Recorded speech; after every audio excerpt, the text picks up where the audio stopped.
আসসালামু আলাইকুম বন্ধুরা, আশা করি সবাই ভালো আছেন। বন্ধুরা, যুক্তরাষ্ট্রকে ইরানের চরম হুঁশিয়ারি, চীনকে জামিনদার হিসেবে চায় তেহরান। একই সঙ্গে যুক্তরাষ্ট্র যদি চলমান যুদ্ধবিরতি লঙ্ঘন করে বা আবারও বিশ্বাসঘাতকতা করে তবে তার ফল অত্যন্ত ভয়াবহ হবে বলে কড়া হুঁশিয়ারি দিয়েছে তেহরান। এদিকে মার্কিন প্রেসিডেন্ট ডোনাল্ড ট্রাম্পকে ক্ষমতা থেকে অপসারণের দাবিতে উত্তাল হয়ে উঠেছে ওয়াশিংটন। ট্রাম্প প্রশাসনের সাম্প্রতিক বিভিন্ন বিতর্কিত সিদ্ধান্ত এবং ইরানের সাথে চরম উত্তেজনাপূর্ণ পরিস্থিতি প্রেক্ষাপটে ডেমোক্র্যাট শিবির থেকে তাকে অযোগ্য ঘোষণার দাবি উঠেছে। মার্কিন প্রেসিডেন্ট ডোনাল্ড ট্রাম্পের যুদ্ধবিরতির ঘোষণার কয়েক ঘন্টার মধ্যেই ওয়াশিংটনকে কড়া হুঁশিয়ারি দিল তেহরান।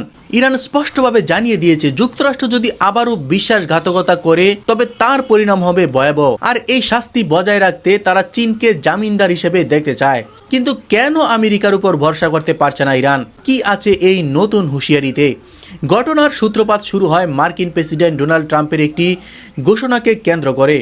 ইরানকে আলোচনার টেবিলে আনতে 2 সপ্তাহের জন্য বিমান হামলা ও বোমাবর্ষণ স্থগিত করার কথা জানায় ওয়াশিংটন। কিন্তু তেহরান এই পদক্ষেপকে দেখছে সন্দেহের চোখে। বুধবার বেইজিংয়ে এক সংবাদ সম্মেলনে ইরানি রাষ্ট্রদূত আব্দুর রেজা রহমানি ফজলি সাফ জানিয়ে দিয়েছেন, ওয়াশিংটনের কোনো কথায় তারা আর অন্ধভাবে বিশ্বাস করতে রাজি নন।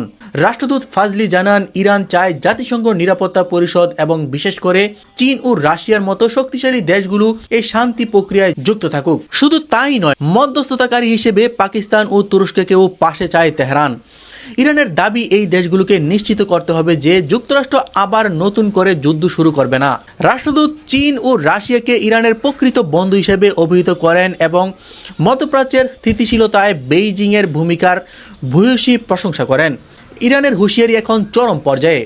রাষ্ট্রদূত ফজলি সতর্ক করে বলছেন, এই 2 সপ্তাহের যুদ্ধবিরতি চলাকালীন যদি যুক্তরাষ্ট্র কোনোভাবে বিশ্বাসের অমর্যাদা করে বা নতুন কোনো উস্কানি দেয় তবে ইরান পাল্টা ফাইট ব্যাক করতে মুহূর্তকালও দেরি করবে না। তাদের হাত এখনও ট্রিগারে আছে, যে কোনো মুহূর্তেই তারা হামলা করতে প্রস্তুত। তিনি স্পষ্ট করে বলেন, যুক্তরাষ্ট্রের যে কোনো ভুল পদক্ষেপের জন্য ওয়াশিংটনকে এমন অনুশোচনা করতে হবে যা তারা কল্পনাও করেনি। যুক্তরাষ্ট্র কি সত্যি শান্তি চায় নাকি এটি তাদের নতুন কোনো কৌশল? আর ইরান কি চীনকে সাথে নিয়ে আমেরিকাকে থামাতে পারবে?